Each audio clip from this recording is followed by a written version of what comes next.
안녕하세요. 세상을 이롭게 하는 일에 관심 많은 승무원쌤 김용숙입니다. 한동훈 대표 계엄령이 떨어지자마자 가장 먼저 이 계엄은 헌법 질서를 위반하는 일이라고 그러면서 가장 일성을 내면서 가장 먼저 국회로 갔습니다.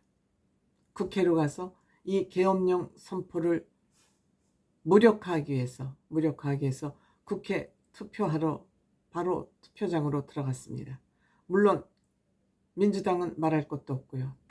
국회의장은 담을 넘어서 들어갔고, 추경호 원내대표는 국회에 머물면서도 이 본회의장에 들어가지 않았습니다. 계엄령이 선포된 지 2시간 30분 만에 계엄이 해제됐고, 국회 의결로 인해서 국회의에서 2시간 30분 만에 계엄이 해제되었고, 국회 의결로 5시간 만에 윤석열 대통령은 이 계엄을 거둬들였습니다. 합헌적으로 이 질서가 무질서하지 않게 합헌적으로 계엄이 취소되는 그런 결과를 이끌어낸 사람은 바로 한동훈 대표입니다. 집권당 대표가 집권당 대통령이 한 계엄령을 무력화시키는데 앞장섰습니다. 그 후로 한동훈 대표는 바쁘게 움직였습니다. 정광석화와 같이 움직였습니다. 대통령을 만나고 이거는 무력이니까, 잘못된 것이니까, 위헌이니까 사과를 발표하라, 잘못됐다고 담화문을 발표하라 그러니 대통령은 이 말을 듣지 않았습니다. 할 수 없이 한동훈 대표는 탄핵을 예고했습니다. 이 탄핵은 야당 192석에 국민의힘에서 8석만 이 탄핵에 찬성을 하면 대통령은 탄핵이 될 수밖에 없는 그런 상황이었습니다. 그럼에도 불구하고 한동훈 대표는 대통령에게 여지를 줬습니다. 기회를 줬습니다. 비서실장을 보내고 해서 계속 협상을 한 결과 결국 대통령으로부터 본인의 임기 등 모든 업무를, 대통령의 임무를 국민의힘에게 일임하겠다는 그러한 답을 이끌어냈습니다. 결국 그럼으로써 한동훈 대표는 대통령을 탄핵으로부터 모면하게 하는 그런 기회를 줬습니다.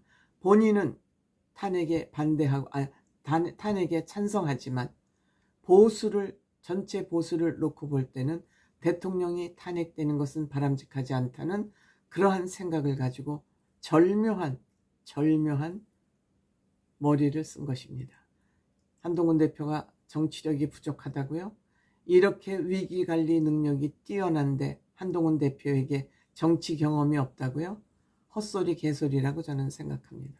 결국 한동훈 대표는 발빠르게 한덕수 총리를 만나서 앞으로의 시국을 어떻게 이끌어갈 것인지를 의논을 1차 하고, 그 다음날 12월 8일 두 사람이 공동으로 국민 담화문을 발표하기에 이르렀습니다.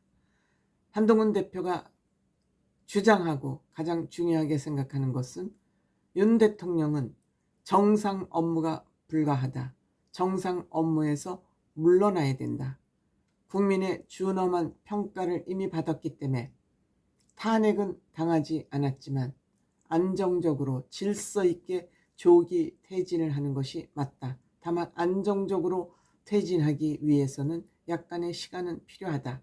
그것을 위해서 한동훈 대표는 야당 대표와 정부 한덕수 총리 대행과 긴밀하게 연락하면서 민주적인 질서로 민생을 우선시하면서, 즉 또 우방국, 미국, 일본은 물론이고 우리 우방국들과 협의하면서 국격을 회복하는데 최우선을 하겠다. 물론 안보와 치안 문제도 잘 지켜질 수 있도록 이 또한 문제를 포함하겠다. 그 다음에 대통령이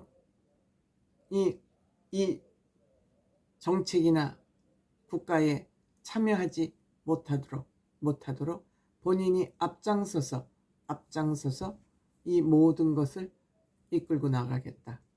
그러니까 대통령이 정상 업무를 할 수 없고 조기 퇴진하는 것은 불가피한 일이다.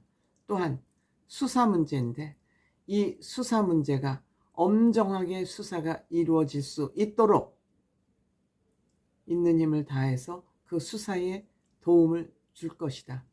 객관적으로 수사가 이루어지도록 숨기지 않겠다. 수사라면은 한동훈 대표 전문가 아닙니까? 그래서 공명정대한 수사가 진행되도록 돕겠다. 이미 권력이 국민의힘 한동훈 대표로 넘어와 있기 때문에 정부 수사기관들도 대통령을 감싸는 그런 수사는 하지 않을 것으로 생각이 됩니다.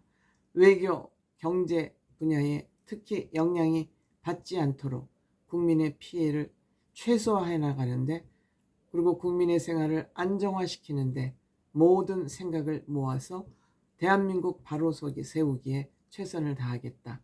이렇게 입장문을 공식적으로 밝혔습니다. 여기에 대해서 한덕수 총리는 이제 대통령 권한 대행 아니겠습니까? 그럼에도 불구하고 이번 담화문 발표하는 장소가 국민의힘이었다는 것은 국민의힘 중심으로 이 탄핵 정국을 이끌어가겠다는 그 의지를 밝힌 것으로 생각이 됩니다. 한덕수 총리도 이러한 사태가 일어나게 된 것은 나의 책임이다. 무한한 책임을 느끼면서 송구스럽다고 고개를 90도 숙였습니다. 국민만을 바라보면서 이 일을 수습하는 데 전력을 다하겠다. 첫째, 국민의 안위, 민생을 바라보면서 국민을 섬기는 일에 단 하나의 오차의 실수도 없도록 하겠다. 이렇게 얘기했습니다. 경기가 지금 너무 나쁘다. 국제 정서도 우리나라가 지금 너무너무 나쁘다. 그래서 한미 협력에 금이 가지 않도록 강건하게 유지되도록 최선을 다하겠다. 국민의 뜻을 최우선으로 받들겠다. 또한 굳건한 안보 태세를 만들어 나가는데, 이끌어 가는데 최선을 다하겠다. 경제 성장을 위해서도 치안 질서를 위해서도 정말 신속하게 대응을 해나가겠다. 한덕수 총리도 대통령을 그동안에 존중해야 된다는 의미에서 본인이 하고자 하는 말, 펼치고자 하는 그 뜻이 있어도 아마 움츠리고 못했던 것이 많을 것 같습니다. 이제는 정말 한동훈 대표와 함께 한덕수 총리도 과연 이 두 사람이 누가 대통령으로서 더 자격이 있는지를 아마 건강하게 건전하게 대결하지 않을까, 이런 생각이 듭니다. 대결은 좀 이상합니다만 국민들이 판단하겠죠.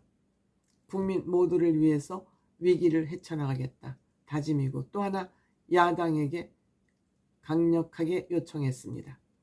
예산안과 그 예산안에 딸린 부수 법안들 국회의장이 좀 빨리 통과시켜서 민생 경제를 회복하는데 도움이 되어달라. 또 외국에서도 지금 우리나라를 지켜보고 있기 때문에 우원식 국회의장은 제발 이 예산안과 관련 법령을 좀 국회에서 통과시켜달라. 정부에서도 이제 몸을 낮추고 윤석열 대통령은 그 정부 예산안을 설명하는데 국회를 가지도 않았었습니다. 한덕수 총리가 대신 가서 그 예산안을 제안 설명을 했었습니다. 이제는 정부가 더 몸을 낮추고 협조를 요청하겠다. 그래서 이를 극복하고 인내하는 것이 지금은 무엇보다 중요하다. 정부로서 할 수 있는 모든 것을 최선을 다하겠다. 그래서 이 혼란이 오래 걸리지 않도록, 오래 가지 않도록 최선을 다하겠다. 야당과 협의해서, 한동훈 대표 또한 야당과 협의하겠다고 그랬습니다. 야당과 협의해서 이 혼란 상태를 빠른 시일 내에 극복을 해야 되지만, 이재명은 이재명대로 지 생각이 따로 있기 때문에 얼마나 협조를 할지는 모르겠습니다만 이재명도 이제는 도관에 든 쥐신세이기 때문에 어쩔 수 없이 한동훈 대표 요구에 응하지 않을 수 없을 것으로 생각됩니다.